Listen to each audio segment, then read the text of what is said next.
తెలంగాణ వైద్య విధాన పరిషత్ పరిధిలో విధులు నిర్వహించే ఉద్యోగుల సమస్యలను ప్రభుత్వం పరిష్కరించాలని తెలంగాణ వైద్య విధాన పరిషత్ ఉద్యోగులు జేఏసీ చైర్మన్ సోమ్ మల్లయ్య అన్నారు. ఇక ఏఐటీయూసీ అనుబంధ తెలంగాణ వైద్య ఉద్యోగుల సంఘం అధ్యక్షుడు, తెలంగాణ వైద్య ఉద్యోగులకు జేఏసీ కో chairman Satyanarayana Reddy, Telangana medical employees union రాష్ట్ర ఉపాధ్యక్షుడు వీరేష్ బాబు, రాష్ట్ర కార్యదర్శి అమృతరావుతో కలిసి నిర్వహించినటువంటి మీడియా సమావేశంలో ఆయన మాట్లాడుతూ టీవీవీపీ పరిధిలో ఉన్నటువంటి విధులు నిర్వహించే ఉద్యోగుల సమస్యల కోసం దీర్ఘకాలికంగా తాము జేఏసీగా ఏర్పడి అనేక సమస్యల పరిష్కారం చేయడం జరుగుతుందని, రాబోయే రోజుల్లో టీవీవీపీ పరిధిలో పనిచేసే ఉద్యోగుల కోసం అధికారులతో సమీక్షగా మాట్లాడి సమస్యలు పరిష్కరించేలా కృషి చేస్తామని అన్నారు.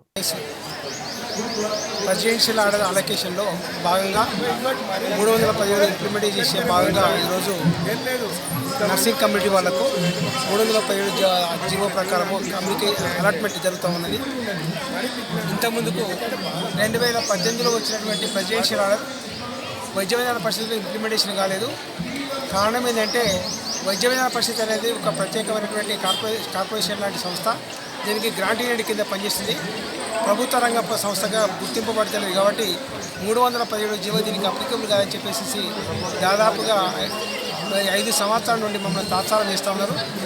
దానికోసం వైద్య విధాన పరిషత్ ఎంప్లాయీస్ జాయింట్ యాక్షన్ కమిటీ ఏర్పాటు చేసిన తర్వాత ప్రభుత్వానికి చాలా విజ్ఞప్తులు చేసిన తర్వాత ఇది ప్రభుత్వ రంగ సంస్థనే, దీన్ని కూడా 317 జీవోని ఇంప్లిమెంట్ చేయాలని చెప్పేసి మన ప్రభుత్వం ఆర్డర్ ఇవ్వడం జరిగింది.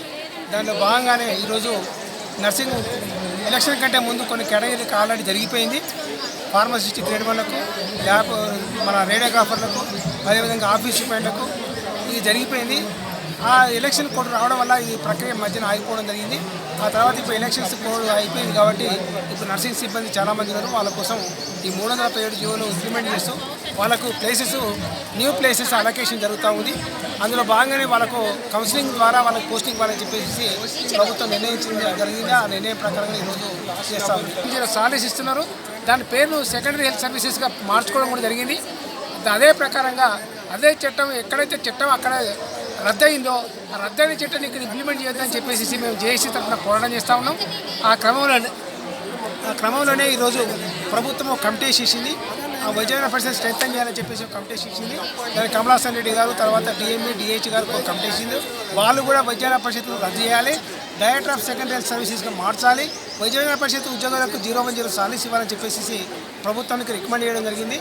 దాని మీద ఆంధ్రప్రదేశ్ గవర్నమెంట్ పోయి పూర్తి అధ్యయనం చేసుకోవాలి. దాని లొసుగులు చట్టపరమైనటువంటి చర్యలు ఏమని ఉంటే తెలుసుకోవాలని చెప్పేసి గవర్నమెంట్ కూడా ఒక కమిటీ వేసింది, అఫీషియల్ కమిటీ కూడా పోయి అధ్యయనం చేసి దాన్ని ఈ మధ్యనే 2-3 రోజుల కింద ప్రభుత్వానికి కూడా సమర్పించడం జరిగింది.